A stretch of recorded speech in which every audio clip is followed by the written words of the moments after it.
Welcome to the West Wing Week, your guide to everything that's happening at 1600 Pennsylvania Avenue.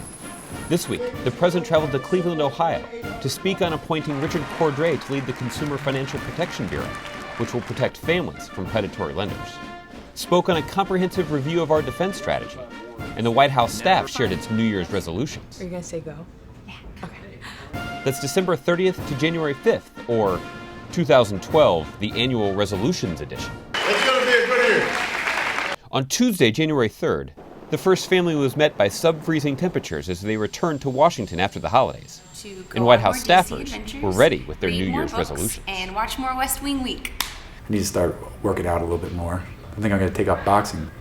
Get back out on the tennis court. Not eating as many donuts for breakfast and eating more vegetables for dinner. I have to get a lot more sleep this year. My New Year's resolution is to stop biting my nails.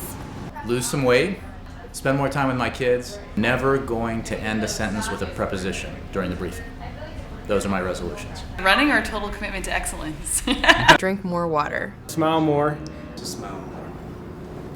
I think I'm going to try to be more understanding to my family and my friends and, my partner to make it a better year for everyone. Be more polite to people. A little bit less judgmental in the new year. Find a time every day to just reflect on the privilege of being here and just the sheer beauty around us. Forbearance and virtue in thought, word, and deed. In the name of doing better work, I think I'm going to spend less time in the office. To cut back on my smoking habit, hopefully quit. To join a gospel choir, get more into Twitter, and start a journal. To never miss a Taco Wednesday, to go to the gym at least 3 times a week.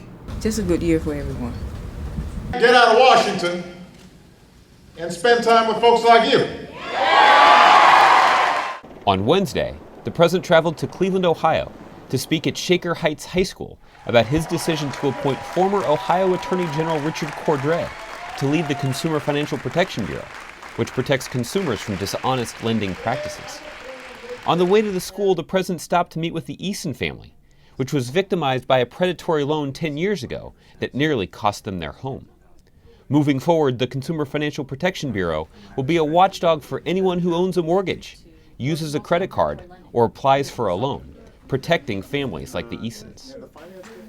The Easons are good people. They're what America's all about. God bless you. They worked hard. They served their country. There you go.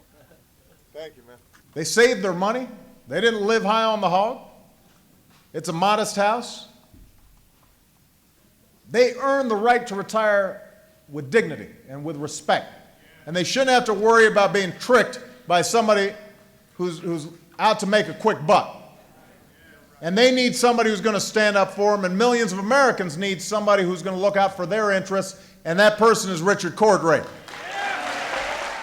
On Thursday, the President traveled to the Pentagon to deliver remarks on a comprehensive review of our defense strategy that was devised by the President with important input from America's civilian and uniformed military leadership and the administration's national security team, which will guide our budget priorities and decisions going forward. So yes, our military will be leaner, but the world must know the United States is going to maintain our military superiority with armed forces that are agile, flexible, and ready for the full range of contingencies and threats.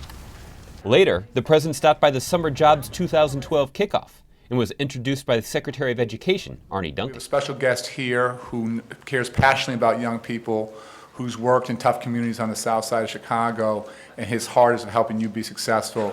Please give a warm round of applause to the President of the United States, President Obama. This is going to be an all-hands-on-deck effort. We need everybody to step up. We've got 33 businesses and organizations and 4 agencies in my administration that have already committed to providing nearly 180,000 employment opportunities to America's youth. That's a commitment that we've already got in place. To find out more information on any of these topics or to see complete videos of these events, go to whitehouse.gov. And thanks again for checking out your West Wing Week.